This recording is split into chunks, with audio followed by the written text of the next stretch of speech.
it's now time to change the oil. It's got the AMSOIL break-in oil in it right now. It's been great. I checked it multiple times here just to make sure it hasn't been running low, like as if it's been burning oil, and nope, hasn't been the case.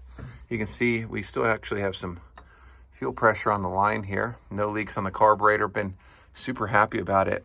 There is a discrepancy I found, and that's part of the reason why I just mentioned the fuel, the water fuel separator here is I think we're picking up a little bit of water. We had rain recently, and I noticed when I turned this on, there was a little bit of steam coming out the back.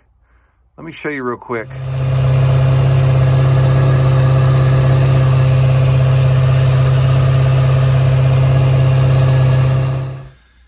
There's a little gasket here for the sender, and I checked it out just to make sure it wasn't loose, and it looks like this is tightened up. And then there's a hose over there for the fuel pickup. That's fine, and obviously there's no other real place for it to pick up any kind of water in here. And then obviously those worm clamps run downhill. I think where the water's coming in is not from here. It's going to be from the fuel door. Let me show you real quick what I'm talking about. What I'm worried about is when you get a lot of rain, it kind of gets into that gap and kind of falls in these areas. Take a look here. There's not really an O-ring here or in this area. Looks like this is an Atwood, and you can see it picks up a lot of grime here. My overall concern is that there's just no O-ring here at all. So basically I have a theory that the water's coming down here and getting in there. It looks like a poor design. What I'm gonna likely replace it with, you know, obviously we're gonna go to this model here. Nice chrome finish. You've seen the video on the red boat. It's the same design there. And there's actually an O-ring that sits in here. And here's the key to open it up. All right, so I got the 4 screws loosened up. You can see not much else holding it.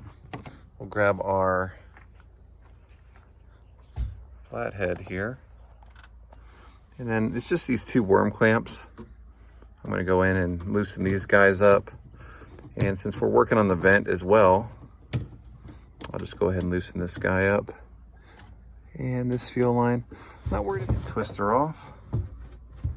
Hey, take a look at that. That actually just came out of the bottom of the vent line. Look at all this stuff. It's kind of weird.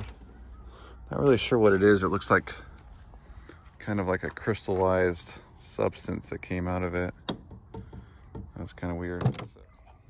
So I've got this hose loosened where I can twist it, and rather than try to move this around, I'm actually just going to grab the little door and just twist it and see if I can get it to come out that way. Maybe we'll get lucky. It's definitely not airtight. Well, feel pretty confident that's the problem. I bet you there was at one time like an O-ring that went around in here, like around this side, and it probably deteriorated a long time ago. But you wonder why there's so much humidity in that fuel system. Bet you it's right here. So anyway, you can see not too dirty here, but this surface I'm kind of worried about, so probably move that over just a little bit. And you can see we'll clean this up. So this is it. I got the vent installed. Made sure I didn't tighten it too much to squeeze out that rubber piece. But yeah, that's pretty much it. I just got to carry this little key with me. Otherwise, I'm sure it would be pretty annoying to use a screwdriver to unlock that. But yeah, that's pretty much it. And then went inside, take a look in here, tightened up those worm clamps on the side that you just saw, and then there's 2 worm clamps on this side. Pretty easy. All right, next up, let's go ahead and take this oil, replace it. It's got 2 hours on it. The manual says after 2. For a brand new motor, we need to swap out the oil. We're gonna put in the same break-in oil from AMSOIL, so let's go ahead and knock that out. here we go. Here's our AMSOIL break-in oil. Also got the Wicks filter as well. One of the things that I like about this, it's kind of neat. Let's see where it shows.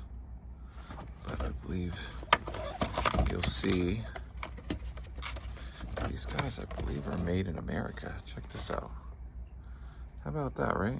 Find an oil filter still made in America. Kind of neat. Maybe not a big deal, but just something to talk about.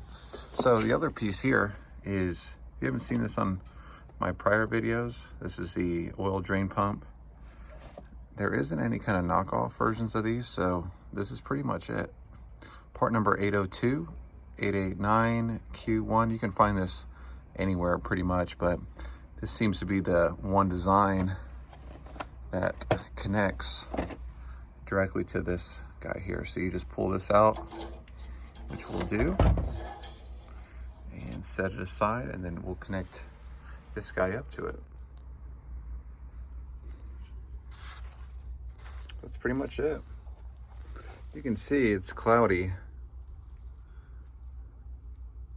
but no water in it, obviously. I mean, it hasn't been in the lake, but it kind of tells you the condition of the head gaskets and everything. But yeah, it looks good. It smells like oil.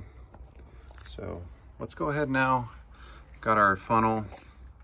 We've got our AMSOIL break-in oil. We'll run this one more go, and then we'll swap this out as well. And then after this next run of AMSOIL break-in oil, we will put regular marine grade AMSOIL 10W30 in this motor. So we'll get there, but not quite yet.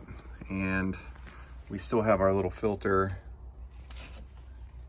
down there we need to catch, so we'll go ahead and pull that out next. All right, so we got the new AMSOIL break-in oil. Just started it a little bit ago, ran it for a little while. It's still kind of warm. Changed the Wicks filter down there for the oil, and check the dipstick. Everything's good. Hope you like this video. We got a lot done on it. Worked on the fuel lines over there, vent as well. That came out really nice. Feel like we'll have a good motor now that we're not completely filling it full of water as we had been before. And like I said, it's one of those things you don't really know until you start getting it out in the rain and in the elements. You start finding out that things aren't sealed the way they're supposed to be. Well, we're good here now. Hope you liked the video. Catch me on the next episode. We're gonna do more. I think we're gonna get the rest of the gauge cluster working on the next episode. So if you're not already subscribed, hit that subscribe button, and we will catch you on the next episode. Have a good one, everybody. Take it easy.